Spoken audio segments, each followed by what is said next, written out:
Hey ladies and gentlemen, this is Mr. Mayer. Thanks for tuning in. In this video, we will prove triangle congruence. By the end, you want to be able to say, I can use a two-column proof to prove two triangles congruent by the SAS, or side angle side congruence postulate. So our directions say, use a two-column proof to prove the following. We know that Y bisects AR, Y also bisects EM.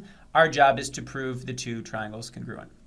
Before we get started with our table, one thing I want to bring up to you is a great way to consider proving two triangles are congruent is to think of these things as transformations. So what would I do to change this triangle to make it become this triangle? Is it a reflection? Is it a rotation? Is it a translation? So the first thing I always want to call your attention to is you can always do this. Go ahead, separate your triangles, and then we're going to use our given information in order to decide what type of transformation we used. So getting started, again, just like always, given information always goes first. This is our starting point in our table. This prove statement is our ending point. This is our answer we want to work our way towards. So we have to prove that this is true step by step. So again, we're going to start with our givens. Go ahead, let's list them one by one. Y bisects side segment AR. The reason for that is because it was given information. Now let's go ahead and examine this word bisects.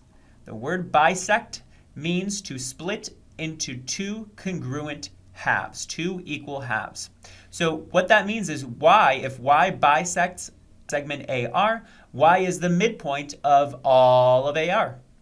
If Y is the midpoint, what that means is this half must be congruent to this half. So that's the first thing you want to do. Label your diagram. Always label the diagram. AY is going to be congruent to RY. AY is congruent to RY.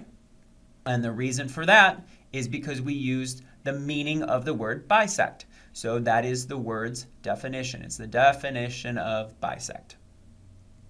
We have enough information to help us here, using this, decide what type of transformation I have. Is this a straight up reflection between these two things? Did I flip this and make it become this?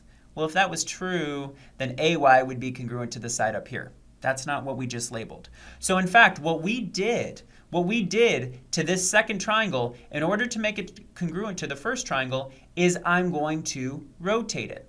Watch what happens. If I rotate this second triangle, we are now noticing that AY is congruent to RY. Oh wow, RY is in the same place. So now I can easily see this was point R, this is point Y, and this is point E.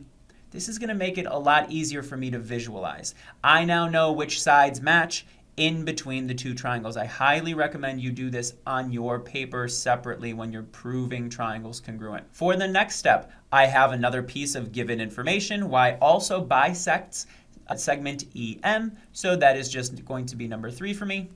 And same reason as before, this was given. There we go.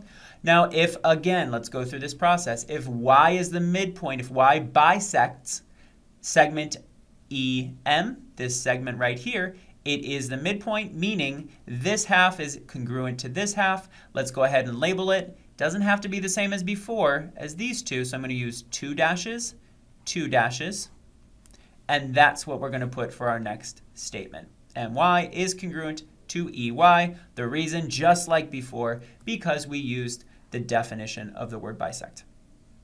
Now, I have no other given information. I've used all that. In fact, I'm going to start labeling these things off to the side. Right now, I have a pair of congruent sides, so I'm going to put a little S for sides. I have another pair of congruent sides. This is an S for sides. These aren't saying anything are congruent, so I'm just going to skip those. The whole purpose of proving triangles congruent is coming up with one of those postulates. Is it side, side, side? Is it side, angle, side? Which one are we using? So I have no other given information, but I'm going to look at the diagram itself. Do we have anything in the diagram that we know must be congruent because of the way it looks, because of the way any of the properties that we've learned throughout this course? So I'm noticing right now that the two triangles, they are connected right in the middle, and they are creating vertical angles to each other. We remember vertical angles are always congruent. So therefore, now I know that these two angles are going to be congruent. We know they're congruent by the vertical angles theorem, but we have to be careful with the way that we name these angles. So yes, angle y is congruent to angle y, but there's two angle y's. So I cannot just name it by one vertex, one letter here. I have to name it by three. So let's say I'm going to go ahead and name this by A, Y, M. If this is angle AYM, you have to be careful. I can't name it EYR because look, from A to Y, AYM, I cross over the one dash first. So I have to make sure I cross over the one dash first in the other triangle. So that's how you want to make sure you're doing this correctly. Another great way to do it is if you're using your transformations, and we had already labeled this. Let's go ahead and label this and this. If I'm trying to mark this angle and this angle, you can use this, whatever order you want, A, Y, M. Look, A matches with R, Y matches with Y, M matches with E, and that's exactly what I did here. So use this transformation, the separation, to help you out. For the last step, I already know that this was an angle is congruent, a pair of angles are congruent. Does this angle lie in between the two sides? Side, angle, side? It sure does. Does this angle lie in between the two sides? It sure does. If the angle is not in between, if the angle, let's say, was down here, we would not have enough information. That does not prove triangles congruent. The angle must be included between the two sides. So since I have side, angle, side, this is side, angle, side congruence postulate, and therefore I know the two triangles must be the same. Make sure you write it in the same order the proof asked, because that's exactly how it wants it. Triangle MAY is congruent to triangle ERY. Thank you all for tuning in. Hope to see you soon.